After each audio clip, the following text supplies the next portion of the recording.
I just want to start with a story that has broken overnight.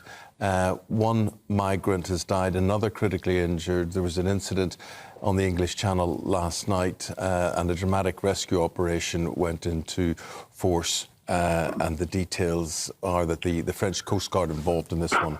Yeah, the French Coast Guard apparently alerted just after 1 a.m. to reports that a migrant boat was sinking about 5 miles off Dunkirk. So let's join our Home and Security editor, Mark White, who's on the line with the very latest.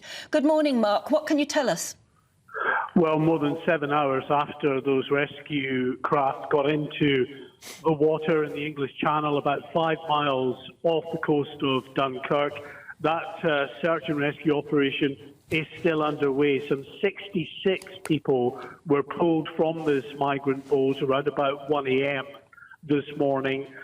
One of those was taken on board a rescue craft. There was resuscitation efforts for some time to try to save the life of this migrant, but they succumbed to their injuries and were declared dead on board this rescue vessel.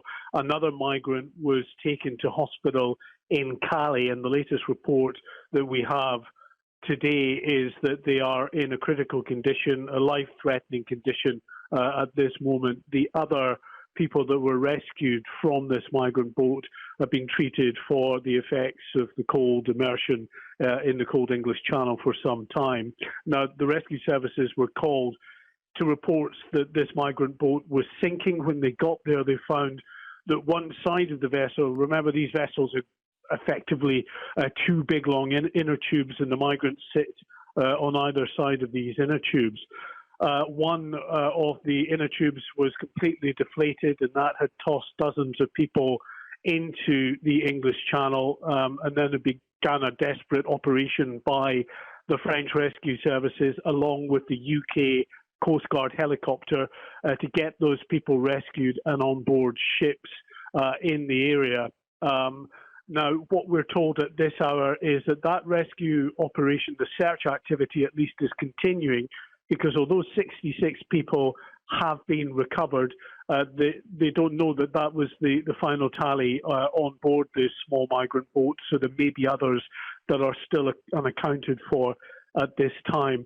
And as I speak to you now, our producer in Kent is telling me that another 2 migrant boats have just set off from the French coast trying to make it to the UK. And they're trying to make it to the UK in very difficult conditions.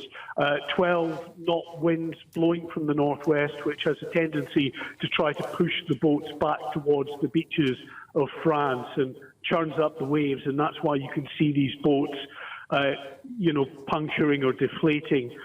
They take risks at this time of the year. This is what the people smugglers do. They've had more than a week where the weather conditions were too bad and they were unable to get their boats off the shore. So when you get the weather just about passable, they start pushing these boats out, but in very difficult conditions, and this could be the net result. Mark, very, very briefly, we're just out of time, but just to ask you, do the migrants, do the passengers on board these boats ever have any say, no, we'll not cross, or are they booked on board a crossing and they have to keep it? I think, it's very difficult for them, Eamon, because they're not experts in sea and weather conditions. They might be concerned themselves, but they've paid a lot of money, £2,000 or £3,000 to get on board the boat. It's the culmination of their journey. I think very few, if any, migrants ever say at the final launch point, no, I don't want to go on board. They do it. They realise they're taking a risk. We had a tragedy just last month where a man and a woman drowned when their migrant boat got into difficulty. We're at that time of the year, unfortunately, where, as I say, the weather windows are few and far between. When they do open up, the people smugglers take the risk. Right, Mark, got to leave it there. Thank you very much indeed. So bad news. So the attempts and the tragedies just go on, don't they?